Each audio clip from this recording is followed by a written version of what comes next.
Welcome back to Health, Wellbeing and Lifestyle. And our first guest today is George Gentilis, a somatic psychotherapist, and today he's here talking to us about spirituality and staying present. Welcome, George.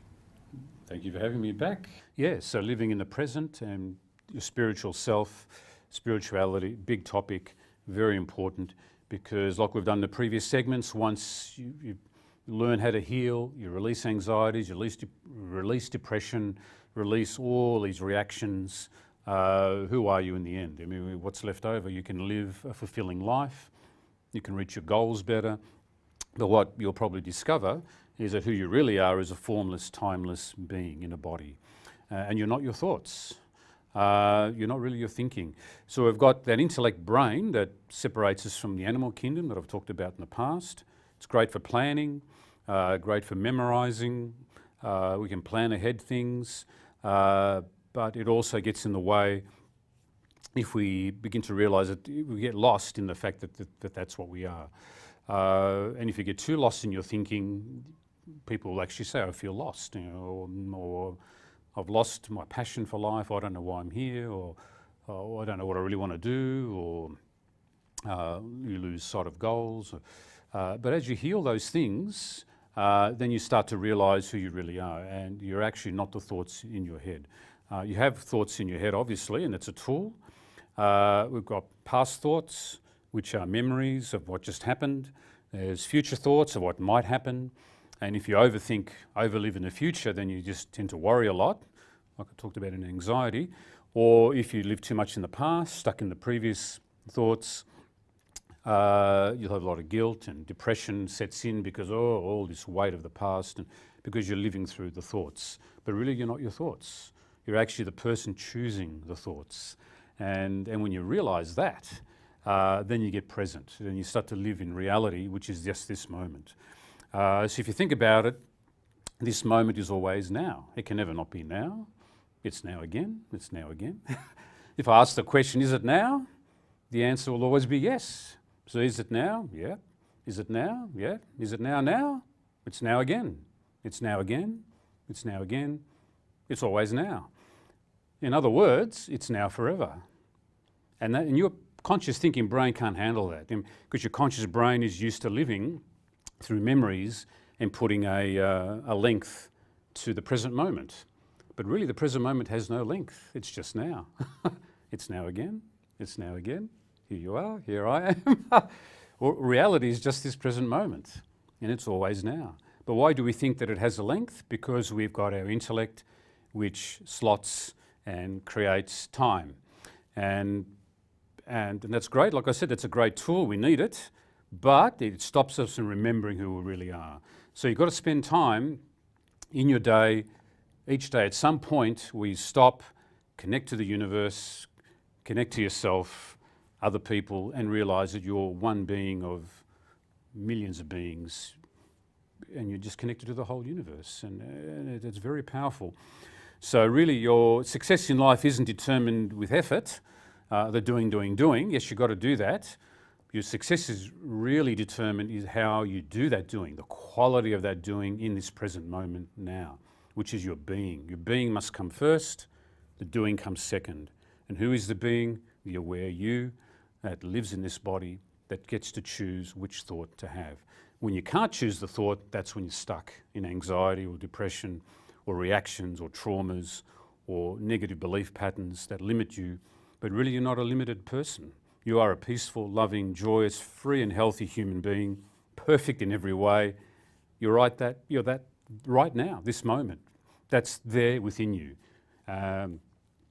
But it gets covered up with traumas and anxieties and worries about the future, and going off into all these thought forms in your head, when really you can actually step back and realise who's actually choosing those thoughts, and it's the aware you, that's the real you. And when you get more in touch with that, and which is why it's important to do that every day, to stop, take a few minutes, do a little mindfulness meditation, and switch that thinking brain off and realise you're not those thoughts. Then you start to get in touch with your heart, with the real you start to come home to your body, the real home, which takes you wherever you want to go. You can travel the world and you're always home because you're in your body. You have people who go looking for themselves in other countries and realise their problems are there again, and they just recreate them because they haven't come home to themselves first and opened up to their heart first.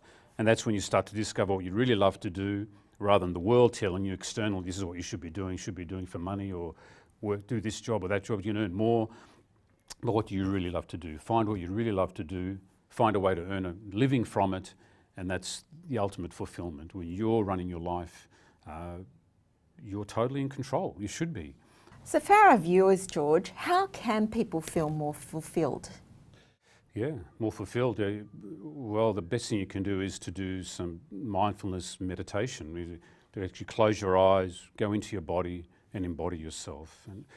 And mindfulness is a weird word because you don't want to be in your mind, you actually want to be in your whole body. So you want to be more bodyful, more body mindfulness. So it's bodyfulness, if you want to call it, embodying into your body, coming home, as I said before, into your body, feeling the sensations in your body. And the best way to do that is to notice the sensations in your body. And the number one is your breathing. We breathe in our chest, we breathe in our belly.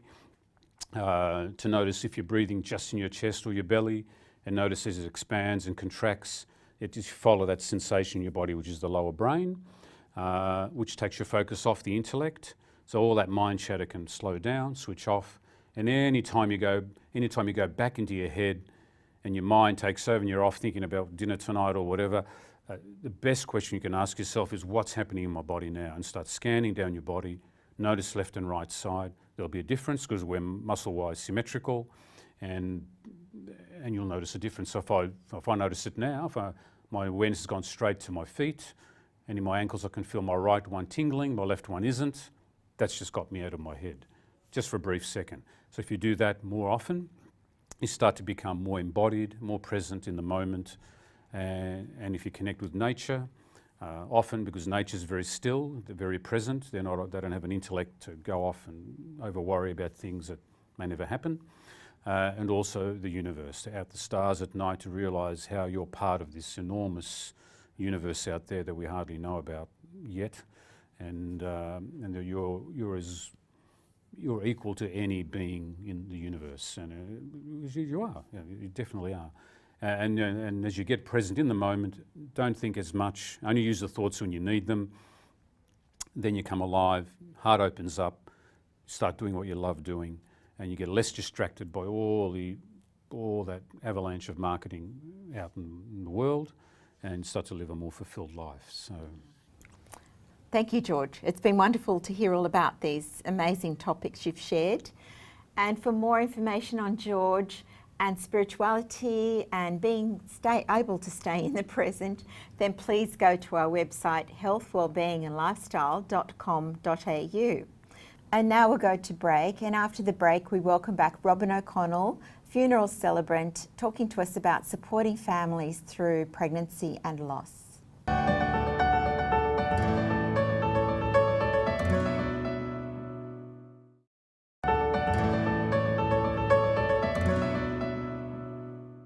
Welcome back. Now we have Robin O'Connell, our funeral celebrant, and talking to us today about supporting families through pregnancy and loss. Welcome, Robin. Thank you. And Robin, may I ask you, what led you to be interested in this subject? So my daughter died 40 years ago. She was nearly 10 months old, and I found that people just didn't know what to do with me.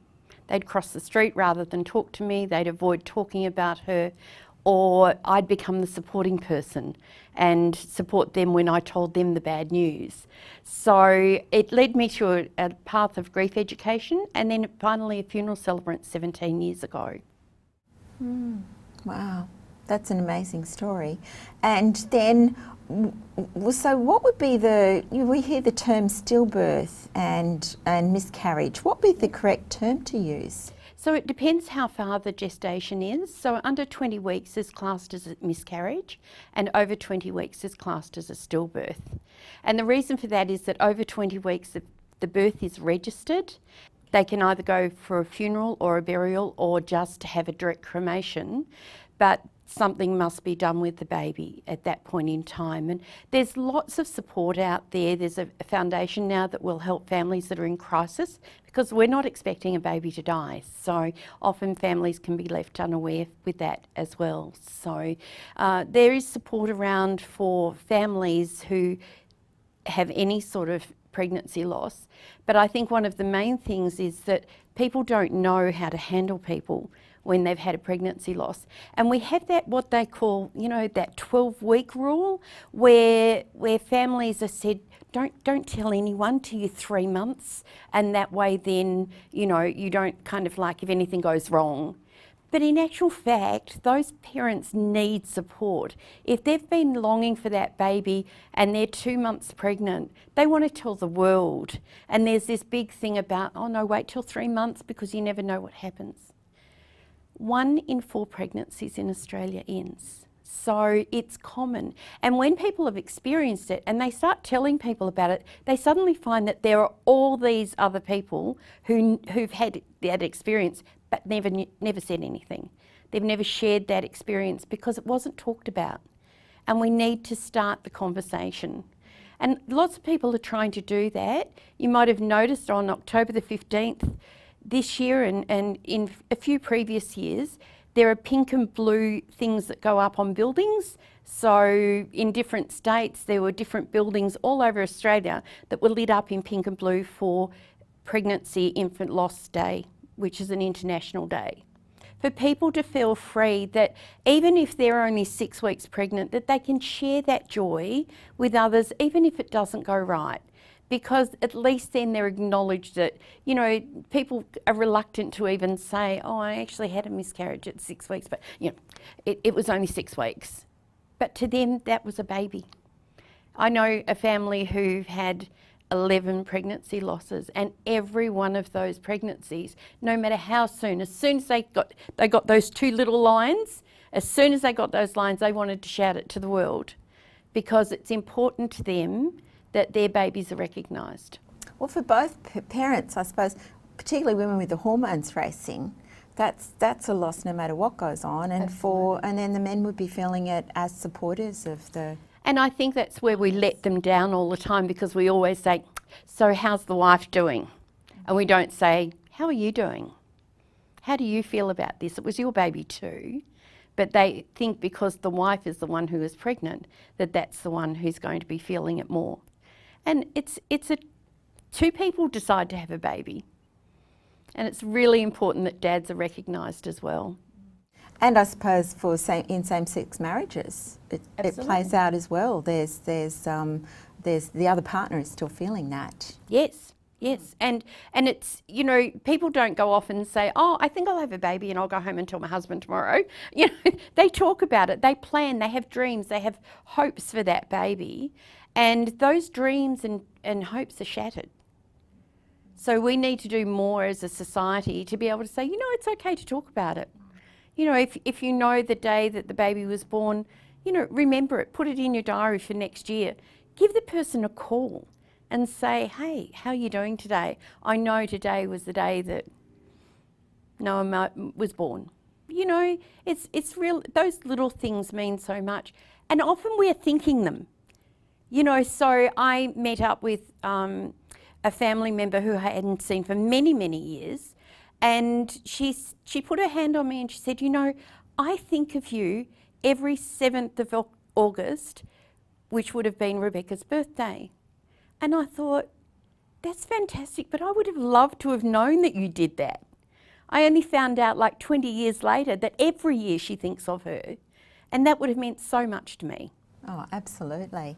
So then, what would you say is a take-home message for our viewers to know how they can support others? Oh, the most important thing is you are not alone. And I think that's the hardest part, is that isolation of thinking you're so alone, it's only you, maybe 40 of your closest family that are affected by a pregnancy loss or an infant loss. And it's not a very broad spectrum of people. And people hear about it. You know, might mention it to somebody that you work with and they'll go, oh, that's sad. But it's a fleeting thought, and then they go on with their lives where your life has been irreversibly changed. Those people don't know how to have the discussion, really, do they? No, and we need to be more comfortable with having that discussion. We need to ask the questions of, what were you looking forward to? What were the things that you wanted to happen? So they get a chance to voice them because they've been in their head. And Robin, what would be some tips for our viewers from today? Remember them at Christmas. So have a candle on the table, do something like that. Remember them on birthdays, give people a call. Just be able to be with them and let them talk and say, how do you feel? And then say, but how do you really feel? Because we will naturally say, I'm okay. But just ask how they really feel. And you might just be surprised at their answer. Don't worry if it brings tears. The tears were there anyway. All you've done is to help release them. Thank you so much. Thank you so much. And we'll go to break now. But before break, just for any more information on pregnancy and loss and supporting those people experiencing that, then please go to our website, healthwellbeingandlifestyle.com.au, and there'll be more information on Robin. After the break, we'll be back with Petros, who's here today to talk to us about healthy eating, and he has a demonstration for us.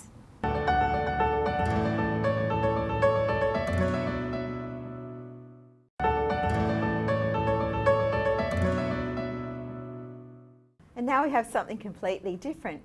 Petros Delitis is joining us today, who's a chef, and he's here today talking to us about healthy eating, and he's going to show us a vegan salad dressing. Welcome, Petros. Thanks, Linda. Yeah. So what sort of ingredients are you working with today? Look, I source ingredients from all over Victoria. So Coolrup is where all the asparagus is grown for in Australia. All we've done today to this asparagus is just roast it at about 180 degrees for about 12 to 15 minutes. Just gets nice and golden and beautiful. The dressing we're going to do for it is something super simple and easy. It's a multi-purpose dressing for me. We use it for dressing a salad. We use it for a little spoon over some barbecued or grilled meats. It's really super conventional. You can even toss a salad with it as well over some lettuce leaves. It's just a really good alternative to pesto. So it's no nuts and no cheese. So it's completely vegan. Okay. But we've just got some basil here. I'm going to tear off some parsley, the whole bunch. Straight in there. I've got some garlic, some chili, and I'm just going to zest a lemon in here as well. So all I'm doing here, I'm just going to top and tail, I suppose, the lemon, and I'm going to sort of segment on the outside. I'm going to try and not have as much as this pith, because that's what actually makes it bitter. The less work you give your machine to do, the faster your dressing is going to come up, and ultimately, whenever you're blending herbs like this, you don't want to have obstruction when you're blending. You don't want to have, if I put this whole lemon in here like this, it'll take too long to blend. So when you're dealing with herbs, you want to blend as fast as possible. So what that means is, yes, we're going to use a food processor, but we're only going to blend for about 30 seconds. So I'm going to get about 250 mils of oil in here, and I'm just going to blend it, and that's it.